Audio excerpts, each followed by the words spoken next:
ရှ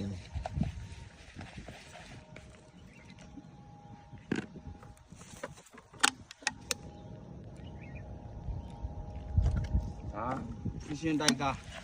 ငါးစာစထုတ်တယ်ငါးစာဒါပေမဲ့သူများနဲ့မတူအောင်အကုန်လုံးပြန်ဖိုင်းလိုက်တာ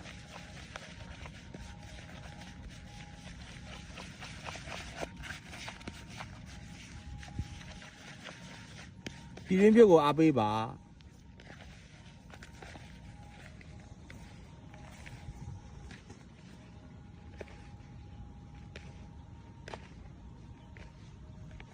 ကထပ်ပြမယ်ဗျာเนาะဒီအနီစာရဲ့အစွမ်းကိုထပ်ပြမယ်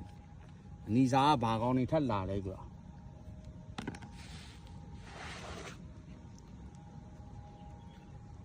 နော်မညူခိုင်းနေမှာဒုတ်မှလာစားနေမနော်ကျွန်တော်တို့ဒါငါးစာကဲဒီမှာအနီစာထပ်စမ်းပြမယ်เนาะအနီစာဘာငါးဆွဲမလဲဆိုတာမွေးရမွေးသေးတယ်ဒီကအမွေးစာလေဟိုကောင်လေးအညီတာဟုတ်ဆွဲမလားအဲချပြီဗျာ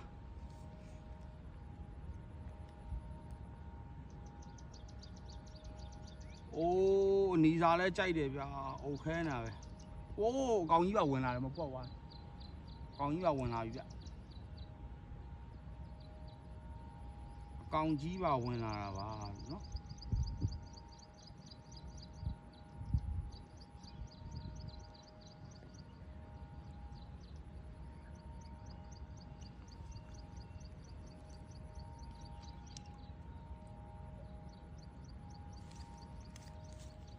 โอเคนะอ๋อဝင်လာရှိ